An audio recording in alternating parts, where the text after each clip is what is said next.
하나님의 말씀 로마서 2장 12절에서 16절의 말씀입니다. 로마서 2장 12절에서 16절의 말씀 우리 한 목소리로 같이 읽겠습니다. 시작. 무릇 율법 없이 범죄한 자는 또한 율법 없이 망하고 무릇 율법이 있고 범죄한 자는 율법으로 말미암아 심판을 받으리라. 하나님 앞에서는 율법을 듣는 자가 의인이 아니요 오직 율법을 행하는 자라야 의롭다 하심을 얻으리니 율법 없는 이방인이 본성으로 율법의 일을 행할 때에는 이 사람은 율법이 없어도 자기가 자기에게 율법이 되나니 이런 이들은 그 양심이 증거가 되어 그 생각들이 서로 혹은 고발하며 혹은 변명하여 그 마음에 새긴 율법의 행위를 나타내느니라. 곧 나의 복음에 이른 바와 같이 하나님이 예수 그리스도로 말미암아 사람들의 은밀한 것을 심판하시는 그날이라. 아멘. 오늘 말씀의 제목은 율법을 행하는 자라는 제목으로 말씀을 나눕니다.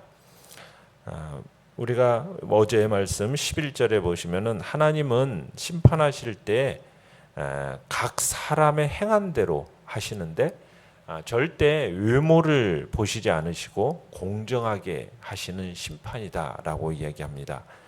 그래서 하나님께서 외모로 사람을 취하지 아니하신다는 말씀 속에서 우리는 하나님의 심판이 보편적이다라는 걸 알 수가 있어요. 진리대로 보편적으로 정확하게 하나님의 심판이 이루어지는 것이죠. 그렇다면 하나님의 심판의 기준이 무엇이겠는가? 오늘 12절에 보면 무릇 율법 없이 범죄한 자는 또한 율법 없이 망하고 무릇 율법이 있고 범죄한 자는 율법으로 말미암아 심판을 받으리라고 얘기하고 있어요. 그러니까 율법 없는 상태에서 범죄해도 그대로 심판을 받을 것이고 율법이 있는 상태에서 그대로 심판을 받는다는 거예요. 율법이 있는 사람들은 율법을 기준으로 심판을 받는다라는 거죠. 자, 내용 관찰 문제 1번입니다.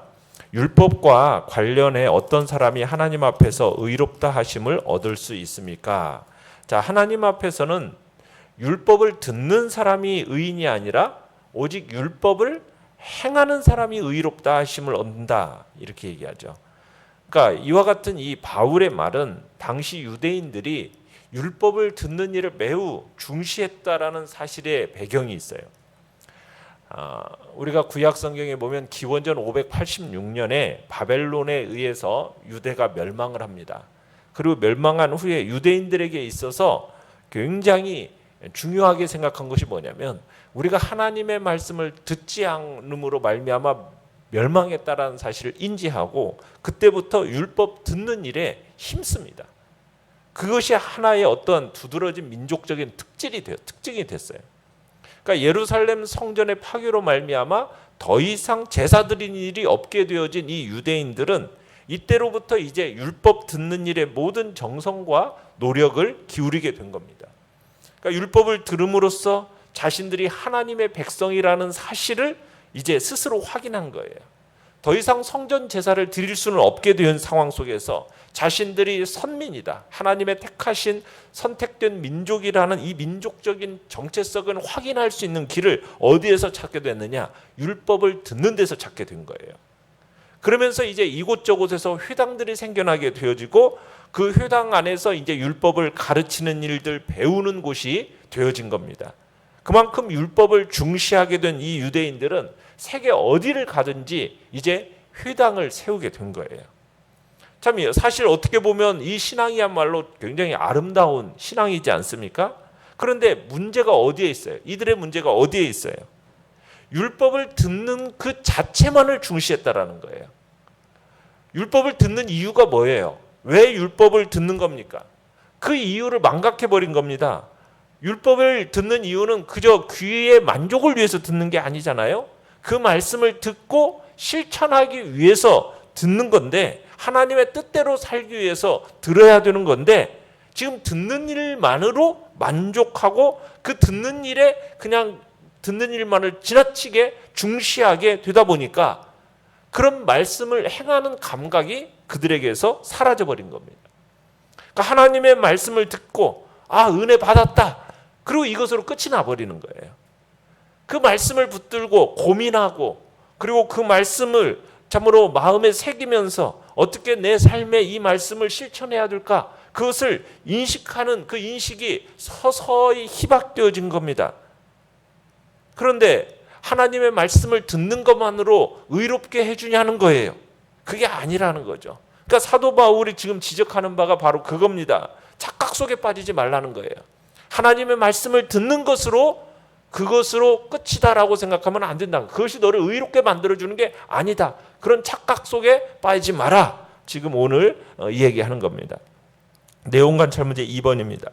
율법이 없는 이방인의 경우 나는 율법을 몰랐기 때문에 죄가 없다고 주장할 수 있습니까? 주장할 수 없죠. 자, 율법이 없는 이방인들은 이제 14절, 15절을 보시면은 본성으로 율법의 일을 행할 때에는 양심이 그 마음에 새겨진 또 하나의 율법이 된다. 이렇게 증거를 하고 있습니다. 그러니까 율법을 가지지 아니한 이방인들에게서는 양심이라는 것이 율법의 자리에서 그 역할을 대행하고 있다라는 거예요. 그러니까 여기서 바울이 이 말을 하는 것은 뭐냐? 이방인들이 나는 율법을 몰랐어요. 율법을 받지 않았어요. 그랬으니까 나는 내 죄에 대한 하나님의 심판을 받는다라는 것은 불합리합니다. 이렇게 주장하는 것을 봉쇄하게 한 하나님의 조치라는 거죠. 양심이라는 게 뭡니까? 양심이라는 것은 하나님이 우리의 마음에 새겨주신 또 하나의 율법이에요. 그러니까 우리의 마음에 새겨진 율법. 그러니까 문자적으로 양심이라는 것은 함께 아는 지식이라는 의미예요. 함께 아는 지식. 그러니까 혼자만의 지식이 아니라 서로 공통적으로 인정할 수밖에 없는 지식. 이게 양심입니다. 그래서 이 양심이 정당성을 지니는 거예요. 그런 점에서 양심은 또 하나의 율법이 되는 거죠. 이런 양심은 어떻게 우리에게 생기게 된 겁니까? 하나님께서 문자로 기록된 율법을 주시기 이전부터, 아니 하나님께서 인간을 창조하실 당시에 인간의 마음속에다가 주신 거예요. 옳고 그름을 판단하는 역할을 이 양심이 하는 거죠. 그래서 우리가 어떤 법을 지켜야 한다라는 어떤 책임 의식도 가질 수 있고 의지적인 선택도 할 수 있도록 하나님께서 우리 개개인의 마음속에다 양심이라는 걸 주신 거예요. 그래서 사실 인간이 본성적으로 받은 이 양심이라는 것이 아무리 희미하다고 해도 우리 공통적으로 모든 인류가 부모에 대해서는 공경해야 돼. 살인해서는 안 돼. 간음해서는 안 돼. 도둑질하지 말아야 돼. 거짓말하지 말아야 돼. 탐내지 말아야 돼. 이 의식은 인간 공통적으로 그 의식 속에 다 심어져 있다는 거예요. 비록 문자적으로는 기록되어 있지는 않죠. 여러분, 그런데 그 문자적으로 하나님께서 십계명에다가 딱 기록해 주신 것과 동일한 내용이잖아요. 그런 의미 속에서 율법을 받지 않은 이방인에게 이 양심이라는 것이 율법의 기능을 대신하게 되는 겁니다. 물론 인간의 이 양심이라는 것이 문자로 기록된 이 율법의 기능을 완벽하게 대신할 수는 없어요. 왜냐하면 인간이 타락함으로 말미암아서 이 양심이 부패해지게 되었고요. 이 부패한 양심은 이 본래의 기능을 온전히 수행하지 못하게 되었기 때문이에요. 그래서 이 사실 양심이라는 것 기준이 개인에 따라서 또 민족에 따라서 차이가 있게 되어져 버렸죠. 또 죄를 반복해서 짓다 보면 양심의 기능이 어떻게 되어져 버립니까? 점점 마비가 되어지고 나중에는 그게 뭐가 죄인지 구분할 수도 없게 되어져 버리는 거죠. 그러나 본성적으로는 하나님께서 양심이라는 걸 주셔가지고 그 주어진 양심이 율법이 주어진 그 양심 속에서 율법이 이 사람 속에서 제 기능을 발휘하도록 하셨는데 그러지 못하게 이제 점점 되어졌어요. 그러나 그렇다고 해가지고 하나님의 심판이 없느냐? 그건 아니라는 거예요. 문제는 율법에 있는 게 아니라 뭐에 있는 거예요? 타락하고 부패한 인간에게 문제가 있는 거죠. 결국 율법이 없는 자도 장차는 뭐에 따라서 자기의 양심의 정죄를 받아서 그 행한 대로 심판을 면하지 못할 것이다. 지금 얘기하고 있는 것입니다. 연구한 묵상 문제 3번입니다. 마지막 날 심판대 앞에서 드러날 사람들의 은밀한 것은 무엇이며 하나님께서 그것을 심판하시는 이유는 무엇일까요? 16절 끝에 보면 사람들의 은밀한 것을 심판하시는 그날이라 이렇게 얘기하고 있어요. 자, 사람들의 은밀한 것을 심판하신다라는 말씀은 뭐예요? 하나님의 심판은요, 인간의 판단과는 달리 한치의 오차도 없고 그릇됨도 없이 인간의 숨은 죄까지 다 낱낱이 찾아서 정확히 징벌하신다는 말씀이에요. 그러니까 은밀한 건 뭐예요? 숨은 것, 숨은 계획, 숨은 목적, 이걸 가리키는 거거든요. 그러니까 하나님께서 행하시는 이 심판의 기본 입장을 우리에게 알려주는 겁니다. 하나님이 중시하는 것은 뭐예요? 누구든지 알 수 있게 나타나는 어떤 결과가 아니라는 거예요. 은밀하게 숨겨진 계획, 목적이라는 거예요.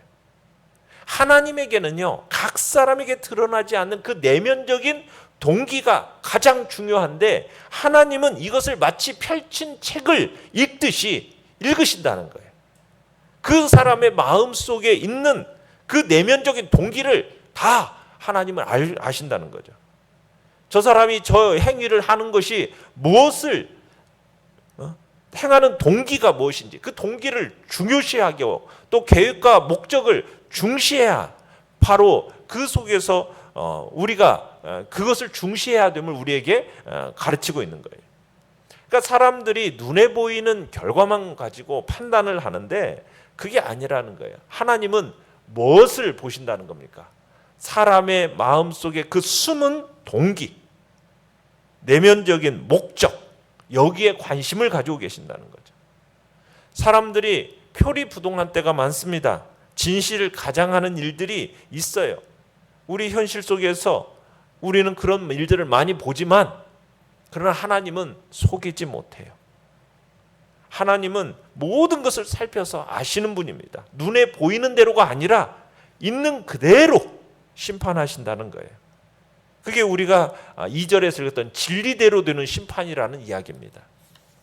그런데 우리 16절에서 좀 더 봐야 될 내용이 뭐냐면, 하나님의 최후의 심판이 지금까지는 인간의 경건치 않음과 불의에 대해서 내렸던 것과 다른 방식으로 전개될 것이라는 표현으로 예수 그리스도로 말미암아라는 표현을 쓰고 있어요. 예수 그리스도로 말미암아. 자, 하나님의 진노는 여러분 유대인이든 이방이든 그 구별되지 않습니다. 율법을 따라서, 율법이 없는 이방인들을 향해서는 양심을 따라서 하나님이 그대로 심판을 하시는 거예요. 자, 그런데 결정적인 변화가 오는데 바로 예수 그리스도예요. 바울은 이 최후의 심판이 누구로 말미암아 이루어진다고요? 예수 그리스도로 말미암아 이루어질 거라고 해요. 자, 이 말 속에는 예수 그리스도로 말미암아 이루어진다는 이 말 속에 예수 그리스도를 믿는 자도 동일하게 심판을 받겠지만, 그러나 그 멸망의 심판에서는 제외된다는 의미가 이 속에 들어있는 거예요. 예수 그리스도로 말미암아 심판하신다는 이 말씀은 예수님을 믿는 사람들을 제외한 모든 사람들에 대해서 이제까지 진노하시고 심판하신다는 방식 그대로 지극히 은밀한 부분까지 하나님은 놓치지 않고 철저하게 심판하신다. 또 역으로는 예수 믿는 성도는 그 보편적인 그 심판에도 불구하고 멸망의 심판에 이르지 않게 될 것이라는 것을 지금 이 속에서 얘기하고 있는 거죠. 예수 그리스도로 말미암아, 예수 그리스도를 믿는다는 이유로 이제는 그 심판, 보편적인 그 심판에서 완전히 면하게 해줄 것을 얘기하고 있는 겁니다. 그래서 사도 바울이 16장에 뭐라고 그래요? 곧 나의 복음, 이걸 가리켜서 나의 복음 이렇게 얘기해요. 자기가 깨달은 복음이라는 거죠. 자신이 듣고 감격한 복음이라는 거죠. 도저히 전하지 않고는 배길 수 없는 이 복된 소식, 그 소식이라는 고백과 감격이 이 표현에 짙게 배어 있는 겁니다. 바울의 이 감사와 감격과 흥분이 우리에게도 동일하게 실감되어지기를 바라요. 나의 복음, 내가 깨달은 복음, 우리의 진정한 바울의 이 복음이 예수 그리스도로 말미암아라는 이 복음이 우리의 진정한 복음이 되기를 바랍니다. 느낀 점 4번입니다. 율법을 행하는 자만이 의롭다 하심을 얻을 수 있다고 할 때 나는 어떻습니까?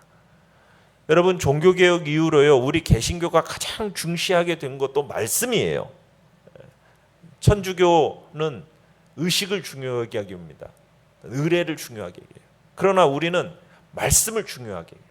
그래서 예배 시간에 대부분이 무엇이에요? 말씀 선포 위주예요. 그래서 우리 개신교의 모든 모임들은 성례전이 있다 할지라도 성례전 속에서도 말씀이 꼭 들어가야 돼요. 말씀이 빠지면 안 돼요. 그러다 보니까 오늘날 우리도 이 유대인들과 똑같은 현상들이 벌어지고 있는 거예요. 말씀을 듣는 것만으로 마치 자신의 모든 성도된 의무를 다하는 것처럼 생각하는 경향이 생겨버렸다라는 거죠. 주일날 교회 한번 와서 말씀을 듣고 설교를 들으면 그것이 마치 자신의 의무를 다 행한 것처럼, 그리고 자신이 거룩해진 것처럼 착각하는 일들이 생기게 되었다는 거죠. 이건 유대인과 다를 바가 없게 되어져 버린 모습인 거죠. 그래서 우리는 이제 이런 잘못된 의식에서 깨어나야 된다는 거죠. 하나님께 정말 인정받는 사람은 어떤 사람이라는 겁니까? 그저 말씀만 열심히 듣는 성도가 아니라 그 말씀이 내 삶의 자리에서, 내 삶의 현장에서 그대로 지켜지는 사람이 되어야 된다는 거예요. 우리는 바로 그러한 사람이 되도록 우리 자신을 들여가야 할 것입니다. 결단과 적용 5번입니다. 성경 공부를 열심히 하고 말씀에 대한 지식이 많으니까 남들보다 의롭다고 생각하지는 않습니까? 나는 말씀을 알기만 하는 자입니까? 순종하는 자입니까? 우리는 하나님의 말씀을 듣고 그 말씀을 끊임없이 묵상해야 됩니다. 내 것으로 되새기고 되새겨서 그것이 내 삶에 실천되어지도록, 적용되어지도록, 그 말씀이 내 삶에 나타나도록 우리는 힘써 들여가야 하겠습니다. 오늘의 기도 같이 읽겠습니다. 시작. 말씀의 신호등을 항상 주시하며 하나님께서 주시는 신호에 따라 순종하게 하소서. 아멘. 오늘 말씀을 생각하면서 기도하시고요. 연약한 우리 지체들을 위해서 기도해 주시기 바랍니다. 코로나 사태에서 주의 백성들을 지키시고 또 코로나로부터 건강하게 온전히 회복되도록 위해서 기도해 주시고, 이 나라와 이 민족의 위정자들을 위해서 기도해 주십시오. 신구 권력 세력에 참으로 너무나도 첨예한 대립 속에 이 민족이 하나님 은혜를 주셔서 또 평화롭게 이 민족의 정치 교체가 잘 이루어질 수 있도록 위해서 기도해 주시고, 또 주께서 우크라이나 땅에 긍휼과 자비를 베풀어 달라고. 주여, 우리 세 번 부르짖으며 나아가겠습니다. 주여.